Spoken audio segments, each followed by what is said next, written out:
2022 बहुत ही अच्छा था। अगर हम टेक्नोलॉजी की बात करते हैं, इनोवेशंस की बात करते हैं, गिमिक्स की भी बात करते हैं, और काफ़ी अच्छे प्राइसेस पर हमने फ़ोन्स देखे, कुछ महंगे भी देखे, अच्छा एक्सपीरियंस भी हुआ, बुरा एक्सपीरियंस भी हुआ।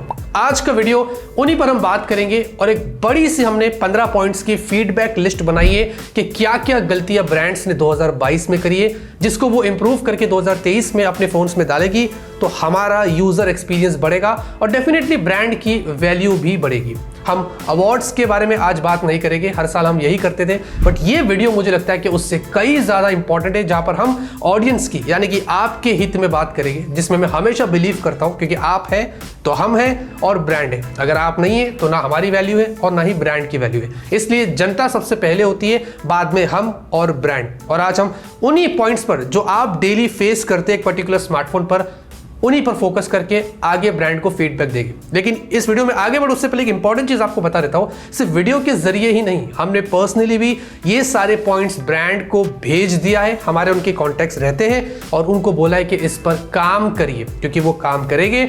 ऑन ग्राउंड लेवल पर मैं बोल रहा हूं, सिर्फ वीडियो से कुछ नहीं होता है, उनके पास जाकर बोलना भी पड़ता है, तो ये तभी ही काम करेगा। और मैं हमेशा एज अ यूजर एक फोन का इस्तेमाल करता हूं, ना कि टेक रिव्यूअर बनके, तभी मुझे पता चलता है कि उस फोन में क्या कमियां और क्या अच्छाइयां हैं। इसीलिए हमने ये 15 पॉइंट्स निकाली है। ऐसे वीडियोस के लिए दोस्तों चैनल को सब्सक्राइब करिए, सपोर्ट करिए, क्योंकि आपकी सपोर्ट इस वक्त जेन्युइनली बहुत ही जरूरत है।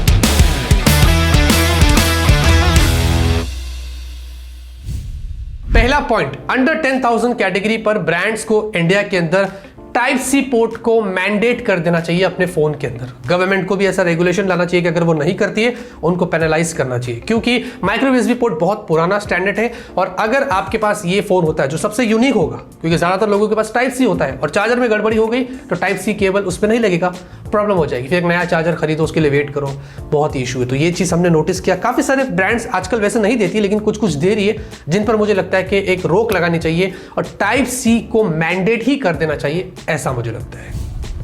डुअल माइक भी आजकल बहुत सारी ब्रांड्स नहीं देती, जैसे कि इन्फिनिक्स इसमें माहिर है, कभी कभी मोटोरोला भी नहीं देता है। इनफैक्ट कभी कभी कुछ बजट फोन्स जो आते हैं 9-10 हज़ार की रेंज पर, 11-12 हज़ार की रेंज पर भी हमने फोन्स में देखा है रियलमी के और रेडमी के, जिनमें डुअल माइक नहीं होता है। सैमसंग के भी कुछ बजट फोन्स हैं जिनमें डुअल माइक नहीं होता है। ये बहुत ही इंपॉर्टेंट चीज है, नॉइस कैंसलेशन के लिए, कॉलिंग के लिए, वीडियो के लिए, हर चीज में काम आता है। सिंगल माइक देकर कॉस्ट कटिंग कर आप यूजर एक्सपीरियंस को खराब कर रहे हैं। तो ये चीज हमने अक्सर नोटिस किया है और 2022 में भी मैंने बहुत सारे फोन्स देखा हो जिनमें डुअल माइक ही नहीं है।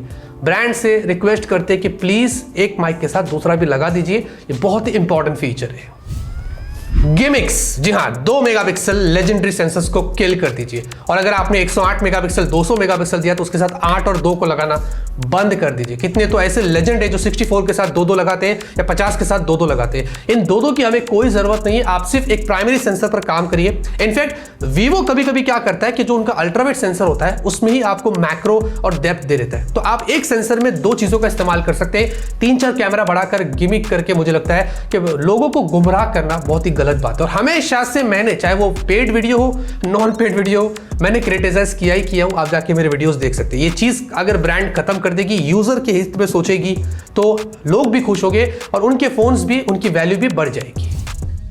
बॉक्स में चार्जर ना होना आज के टॉपिक का मुझे लगता है सबसे बड़ा मुद्दा है और हमारे लिए सबसे बड़ा पेन है। 15,000 का फोन लिया, बॉक्स में चार्जर नहीं है, 1,000 रुपये अलग से खर्चे हुए, तो आपका फोन कितने में पड़ा? 16,000 के अंदर। बॉक्स एनवायरमेंट को सेव करने के बहाने से चार्जर नहीं देती, बट हमने उसको भी बर्स्ट किया। यहाँ पर कार्ड देता हूं, देखिए, पूरा एकदम टेक्निकली समझाया कि चार्जर ना देने से ब्रांड को कितना फायदा और हमें कितना नुकसान है। उस वीडियो को जरूर देखना, मिस मत करना। आज बजट फोन में भी, जैसे कि iQOO Z6 Lite, ये ऐसा अंडर 15,000 का पहला फोन था जिसमें चार्जर नहीं था और मैं शॉक्ड हो गया था। वीडियो में हमने क्रिटिसाइज किया है, आप जाके देख सकते हैं। Oppo ने तो ऑफिशियली अनाउंस कर दिया कि 2023 में वो ज्यादातर फोन्स में, मतलब बॉक्स में चार्जर नहीं देगी। कैसे ब्रांड ये ऑफिशियली अनाउंस कर देती है मुझे समझ नहीं आता। ये एकदम मैंडेट करना चाहिए और मैं गवर्नमेंट से भी रिक्वेस्ट करता हूं, मैं ट्वीट भी करूंगा इस मामले में कि प्लीज पेनल्टी लगाइए जो कंपनी इंडिया में बॉक्स पे चार्जर नहीं देती है। सॉफ्टवेयर की भी बात करनी ही चाहिए।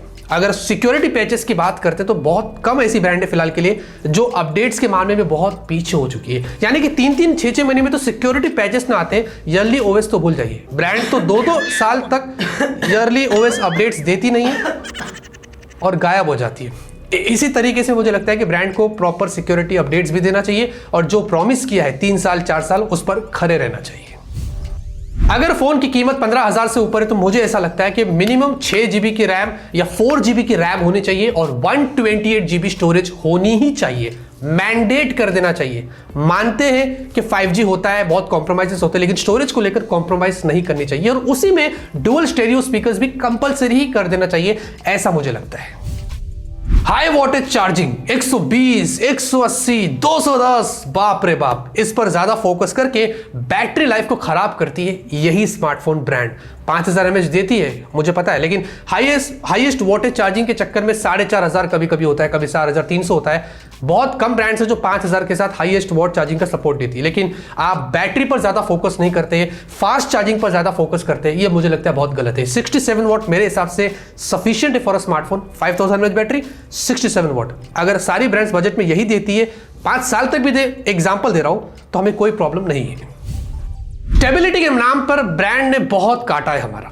इतने सारे अननेसेसरीली एप्स ब्रांड घुसा देती है एक पर्टिकुलर फोन में, स्पेशली बजट में, इतना इरिटेटिंग होता है जिसकी कोई हद नहीं है। रियलमी वालों ने हाल ही में रियलमी 10 सीरीज में इतने फालतू के एप्स देती है कि जिसकी कोई हद नहीं है। और एड्स के नाम पर तो ब्रांड इतना काट रही है हमारा, मैं आपसे क्या बताऊं। स्क्रीन में जब आप फोन चालू करते, जब सेटअप करते, तो वहीं पर आपको नोटिफिकेशन आ जाता है, लॉक स्क्रीन पर नोटिफिकेशन आता है, एप्स के रिकमेंडेशंस आते हैं जिनको आप हटा भी नहीं सकते, कभी कभार तो ऐसा भी हो जाता है। ये सारी चीजें ब्रांड्स को खत्म कर देना चाहिए। इतना घटिया यूजर एक्सपीरियंस देते हैं जिससे ब्रांड की वैल्यू भी गिरती है और लोग दूसरी बार उसकी तरफ कभी आंख उठाकर भी नहीं देखेंगे। अंडर 15,000 अब 4G प्लस कैरियर एग्रीगेशन को भी मैंडेट कर देना चाहिए। 4G तो आपने दिया है डेफिनेटली, 4G को कितने साल हो गया है, 4G प्लस कब देंगे। आजकल सॉफ्टवेयर जो होते हैं और साथ ही साथ जो हार्डवेयर होते हैं, जो चिपसेट होती है, वो भी उसका सपोर्ट लेके आती है। तो ब्रांड इनको देने से हेजिटेट क्यों करती है, क्यों कॉस्ट कटिंग करती है। 4G प्लस डेफिनेटली 4G से आपको थोड़ा बेटर एक्सपीरियंस देता है, लेटेंसी भी अच्छी होती है और उसमें स्पीड भी अच्छी होती है। तो यहां पर बहुत रेयर ऐसी ब्रांड्स है जो 4G plus career aggregation support देती है अंदर 15,000। 15 के ऊपर तो चलता है, लेकिन 10 से 15 के बीच में आपको देना ही पड़ेगा, ऐसा मुझे लगता है। लो बजट चिपसेट वाले स्मार्टफोन्स में बहुत कम सेंसर्स आजकल दिए जाते हैं। मैं ये ब्रांड्स को नहीं बल्कि चिपसेट मेकर को बोलता हूं कि प्लीज जब आप लो बजट चिपसेट बनाते हैं तो इन सेंसर्स को डाल दीजिए। जैसे कि किसी में जायरोस्कोपिक नहीं होता है, किसी में कंपास नहीं होता है, ये बहुत इंपॉर्टेंट होता है और कभी कभी बहुत काम आते हैं। आपसे रिक्वेस्ट है कि प्लीज आप इनमें डाल दीजिए ताकि ये जो ब्रांड, ये जो हमारा काटती है अंडर 10,000 में, एटलीस्ट पूरे सेंसर्स के साथ हमें एक फोन प्रोवाइड करेगी।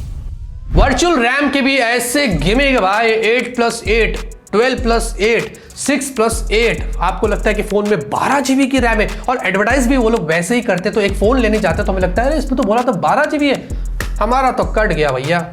वर्चुअल रैम, हमने इस पर भी एक शॉर्ट्स बनाए थे कि इतना कुछ ज्यादा इफेक्टिव नहीं होता है, बस समवॉट कहीं ना कहीं वो कुछ जगह पर हेल्प कर लेता है, बट उसको इतना बड़ा हाईलाइट करके रैम के ऊपर रैम जोड़कर सेल करना एक बहुत ही बुरी चीज है। आपने दिया है, एक नॉर्मल फीचर है, हम उसकी रिस्पेक्ट करते हैं, बट उसको हाईलाइट करके फोन को सेल करना और लोगों को उल्लू बनाना, ये सही नहीं है। डिजाइन की भी बात कर लेते हैं। आजकल ये देखो, ये देख रहे हो, ये देखो, ये देखो, ये देखो, ये देखो, कुछ खास डिजाइन यहाँ पर कुछ ऐसा फोन नहीं है, सिवाय इसके थोड़ा सा अलग लग रहा है क्योंकि हाँ थोड़ा सा डिफरेंट इन सब में से। इवन नथिंग का फोन है जो उन्होंने एक भले ही गिमिक था, बट एटलीस्ट उन्होंने डिजाइन के मामले में एक डेयरिंग अप्रोच लिया, मुझे लगता है, जो सारे फोन से हटकर है।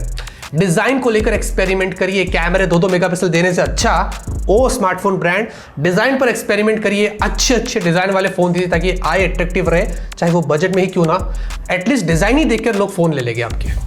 और फाइनल पॉइंट, ये बड़ी इंपॉर्टेंट पॉइंट है, मैं जानता हूं बहुत सारे लोग इसका वेट कर रहे थे।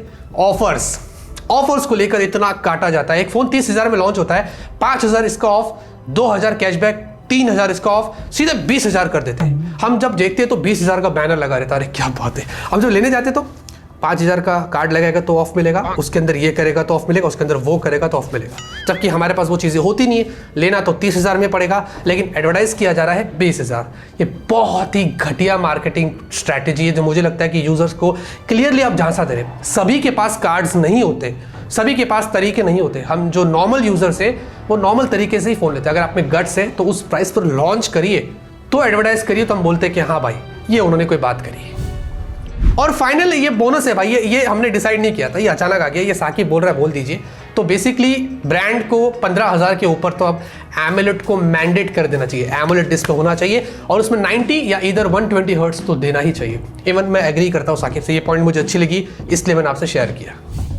उम्मीद करता हूं ये वीडियो देखकर ब्रांड को भी अक्ल आई होगी, हमने पर्सनली भी तो बोला है, और साथ साथ में आपको भी पता चल गया होगा कि यूजर एक्सपीरियंस को बढ़ाने के लिए ये सारी चीजें कितनी इंपॉर्टेंट होती है। अगर ब्रांड्स इनको अच्छा करती है तो आपको भी अच्छा लगेगा, उनकी भी वैल्यू बढ़ेगी और हमें भी वीडियो बनाने में बड़ा मजा आएगा। लाइक करिए, सपोर्ट करिए, ऐसे टाइम पर आपके सपोर्ट की बहुत जरूरत है, और शेयर करिए दूसरों तक भी, उनको भी एजुकेट होगा, पता चलेगा कि एक पर्टिकुलर स्मार्टफोन में क्या होना चाहिए और क्या नहीं होना चाहिए। तब तक के लिए ऑलवेज कीप स्माइलिंग।